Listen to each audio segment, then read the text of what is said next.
Imagine this. The label finally reaches out. They love your music, they send you a contract, you look at it, you see an advance, you see promises of promotion, you see opportunities that you've prayed for. You are excited, you sign. 6 months down the line, you are like, wait, why can't I release music? Why don't I own my masters? Why am I not getting paid? Today, let's talk about some of the most important clauses that every artist should understand before they sign a record deal. Trust me, this video will save you years of regret. Let's get right into it. Hi, I am Ivy. I'm an entertainment lawyer, and on here I share tips and information for creatives and creative service providers in the industry. We have heard the chapters about who needs a record deal in 2026. Well, a record deal is not automatically good or bad. The real question is, what does the contract actually say?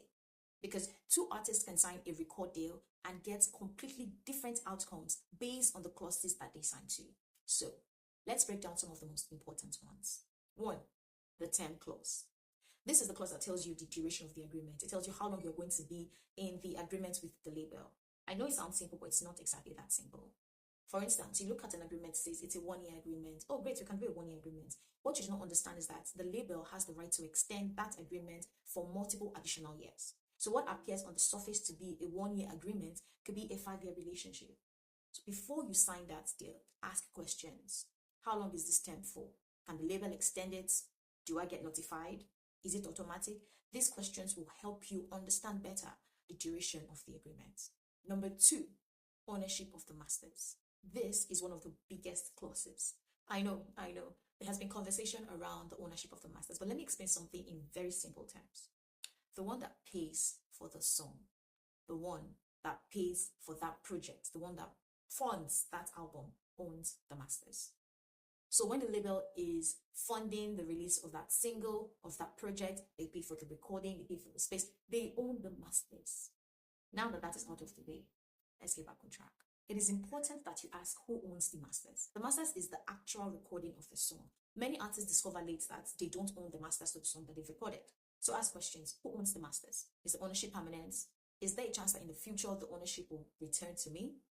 Because sometimes the labels own the master recording forever. Other times, after a couple number of years, the masters will revert to, or the ownership of the masters will revert to the artist. Big difference. It is important that you understand this clause.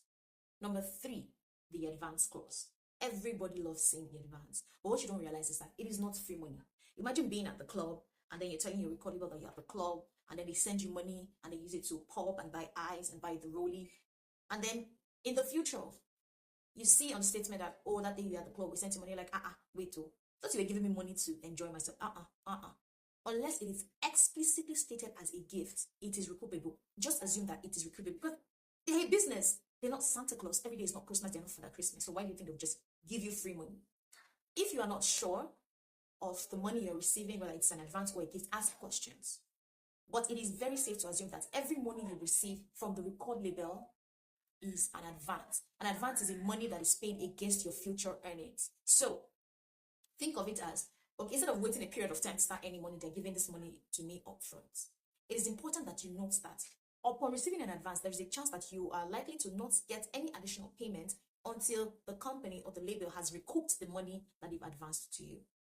So think of this. If a label gives you $100,000 as an advance, there is a chance that they will collect that money back from the royalties that you're getting. In most cases, from your share of the royalties that they are getting.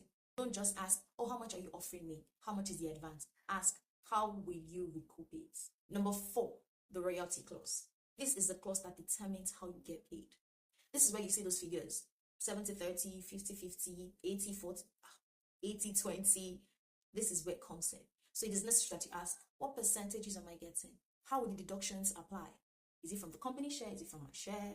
Is it after you've recouped? Is it before you've recouped? Is it from the whole sum money? Is it from the whole money? Is it from the lump sum? Ask how the deductions will apply. How often will I get statement of accounts? Do I have a right to audit? These are necessary questions that should be asked as it concerns the royalty clause, because it does not make sense to have that clause in the agreement when you don't understand. All you know is 70-30, but you don't know how to calculate the 70-30. Then that clause is of no use to you. Number 5, the delivery requirement. It also comes with the term. So in a space of 3 years, 1 album, 1 EP, or just 1 album or 2 albums, the contract may require you to deliver an album, an EP, an LP, a mixtape.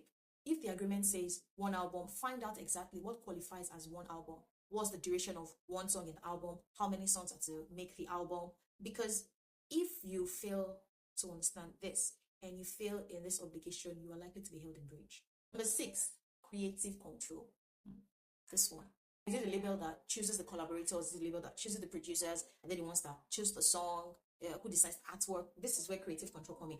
Do you have no creative control? Is your creative control restricted? Do you explore as much creative control as the label does? It's important that you understand this in the agreement, because this clause affects your creative freedom. Some artists prioritize funding, some prioritize control. Both are important. So which one works for you? That will decide which one you should prioritize. 7. The exclusivity clause. Now, most record deals are exclusive. This is the clause that says, for the duration of the term, you cannot record or be signed to another record label. In fact, sometimes the clause can restrict certain collaborations. So it is necessary that you understand what you're restricted from doing. A record deal is not just about getting signed. It's about understanding what you're signing. Ask questions, read the terms carefully, negotiate, get an entertainment lawyer to review that agreement importantly, because the excitement will only last for a minute, but the contract is for a couple of years. So save yourself stress, strength, money, resources, and get an entertainment lawyer to look at that agreement before you sign. Let me know in the comments what is the one clause you've always wanted explained. I'll see you in the next one. Before you go, do want to like this video, share it with any creative that you know. Do not forget to subscribe so that you get notified when the next video comes in. I'll see you in the next one. Bye.